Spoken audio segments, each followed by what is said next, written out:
G'day, Richard. G'day, Stephen. I'm very excited to be here for my first time in the spin bin. It's a long time coming, but I think you're going to fit in just right. Sorry, Stephen, I see the RBA's just released an important speech, Financial Stability and the Financial Health of Australian Mortgagors. What the hell's that about? So what they're looking at, Richard, and let's be clear who the concern for is here. The concern is for the banks. Oh, phew. They're looking to make sure that the stress that households are experiencing from rising rates isn't leading to default levels that could basically hit the banks. So we're increasing interest rates to put stress on households to lower how much they go spend, but we don't want that stress to harm the stability or profits of the banks too much. Yeah, and the good news, no threat to financial stability. That is good news. And households are resilient. And the bank profits are safe. And the bank profits are safe. Oh. Gets a little more complicated when you ignore the narrative in the speech and have a look at some of the numbers and graphs. Oh. Let's unpack it a bit. Let's have a closer look. It's pretty much summed up in this graph, which the Reserve Bank has called the spectrum of household financial stress. And I prefer to call the funnel of financial pain. I quite like it. The Reserve Bank, as you know, isn't notorious for great graphs, but this one, it's pretty funky. And again, confirming the good news, nearly everybody is experiencing budget pressures. Cost of living increase, I think everyone's noticed that. That's right. And the aim of monetary policy to lift interest rates and actually cause a bit of budget pressure so people have to cut their spending. So people are up here, that means monetary policy is working. There's not that much of this, the missing payments and not much insolvency. So the budget pressures the Reserve Bank's writing about are the budget pressures they're trying to create. They want to cool the economy down. They've increased interest rates so that people haven't got as much money to go spend in the shops. Yeah. So they're successfully causing budget pressure. The budget pressure's causing some people to miss their payments, but fear not, the banks are safe because the RBA hasn't created so much budget pressure that too many people are insolvent. So Richard, as you know, a traditional measure of mortgage stress is if a household's having to pay more than 30% of their income to service the mortgage, more than 30% of their gross income. Now, the good news from the Reserve Bank is that's only about 1 in 5 households. Only a fifth of Australians. Yeah, the vast majority aren't. It gets a little clearer and perhaps a little more worrying when you break it down, and the Reserve Bank has usefully done this, into quarters.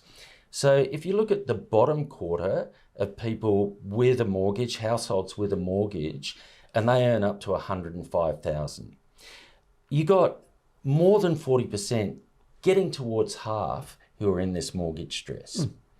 Then you look at the next quarter, and they earn up to about $157,000, and those households, about 1 in 4, are in mortgage stress. Now, the good news is for the richest households who can best afford it, 30% might not be much, it's a much lower number. Right, so it's not just good news for the banking system, it's not going to collapse, it's also good news for rich people in Australia today. There's not too many rich people experiencing mortgage stress, according to the RBA. And those who are, good news too, they're getting a big tax cut under stage 3. So the people experiencing the least mortgage stress, the people who are coping best with the interest rate rises the RBA's caused, those high income earners, they're about to get $9,000 in stage 3 tax cuts. Yeah, and the people down here, much higher proportion, who are experiencing mortgage stress, they're going to get 2/5 of sweet FA. Wow, so let's be clear, good time to be a bank, good time to be rich, not such a great time to be a low income earner with a mortgage. No, absolutely right. According to the RBA. Absolutely right. But the bottom line really, in terms of financial stability, is not how many people are in mortgage stress and coping, it's how many are in mortgage stress and are not coping. So let's have a look at that. Has the RBA provided us with timely data on that too? Oh, they have. Oh, thanks, RBA. So this graph is called Estimates of Borrowers with Cost of Living Exceeding Income. So when they say cost of living exceeding income, the cost of living they're talking about is the most basic cost of living, your necessities of life. So food, rent, transport, the things that everyone has to spend money on. Yep. The RBA's compared what's happened to the price of the essentials with what's happened to their income. Yeah. And so these are people who can't afford to pay their mortgage and meet their basic living expenses. And again, good news for the banks, it's only just over 5% of households. That's not many people, is it? Well, let's have a think about that. That's 5%, so that's 1 in 20. 1 in 20 people with a mortgage. Households, yeah, and there's about 6 million households with a mortgage in Australia. We can discount that a bit for say landlords. On a rough calculation, I think that's about 250,000 households. A bit, 250,000 people. Households. 250,000 households. Okay, that's a lot. That can't afford to live. Wow, but I thought the RBA said at the beginning that there weren't too many people facing insolvency. All of a sudden, it sounds like. Well, here's the further good news. Oh, good. They're not worried because out of that, more than 5% who can't afford to pay their mortgage and live, most of them have some savings, like they'd paid ahead on their mortgage a bit or had some in an offset. At the moment, they're able to draw on those savings. So in the next 6 months or so, they're not facing any imminent risk of losing their home. Oh, that is so it's good only news. 2%, and that is no threat to financial stability.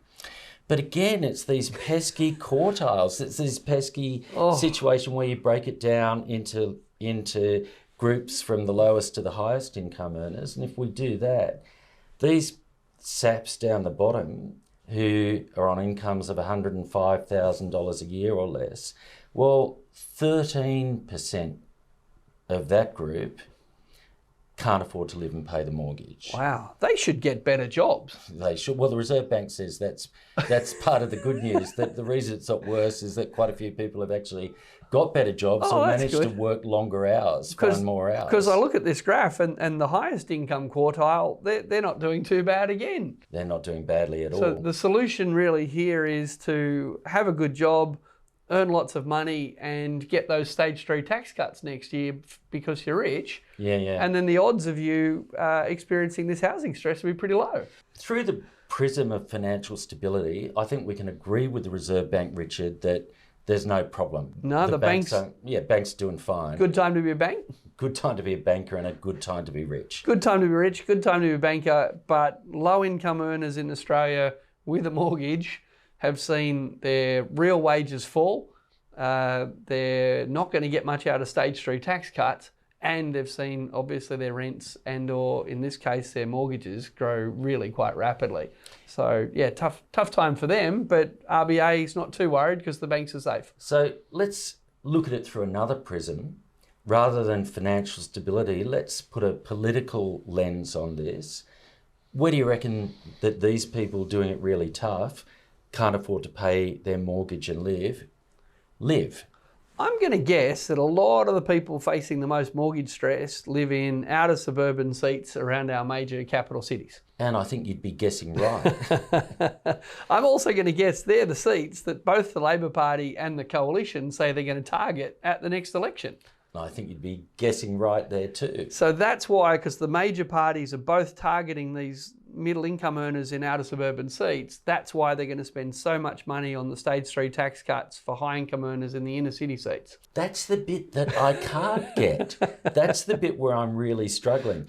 Don't you reckon that if you had, 1 in 5 households who couldn't afford to pay their mortgage and live, and right down the bottom you've got this extraordinary proportion of households in that situation, you'd be trying to funnel some money to them to help them out, not to the well-off people who aren't struggling. You'd think that politics would kick in at some point and one of the major parties might actually look at the stage 3 tax cuts and figure out who's experiencing the cost of living crisis, who's in the marginal seats we're trying to win. But to date, both major parties have been content to say, no, we want to shovel money onto high income seats, particularly the seats that the Teals hold, that neither major party thinks they can win back. I don't know, what's going on? Do you reckon it would be worth a political party doing a bit of a calculus and maybe some analysis of where that 250,000 households that can't afford to pay their mortgage and pay their basic living expenses, where they're situated. Yeah, it's as if we lived in a democracy, and at some point you'd think one of the political parties would think about what's in the best interest of the majority. But look, let's recap here. The financial stress we're talking about is financial stress that the RBA is trying to cause. Like, their goal is to increase interest rates. Yeah. Their goal is to put pressure on households. Tick, mission accomplished. It's working. The groups that are suffering the most are low and middle income earners, particularly those with mortgages in the suburbs. So tick, well done RBA, that's working. And because we've got so much pressure being put into the system from the interest rates, we're going to have some tax relief soon. There's $300 billion worth of stage 3 tax relief, but we're going to focus that on the group that are high income and that aren't experiencing the housing stress. Absolutely. That sums it up.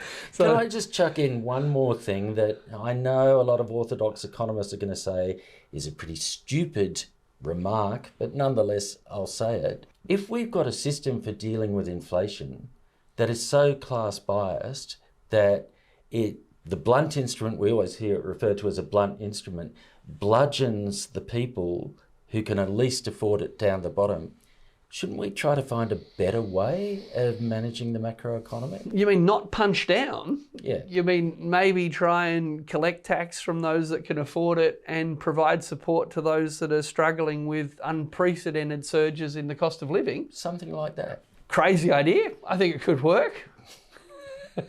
Who's going to be brave enough to put that in place? Well, certainly not the RBA.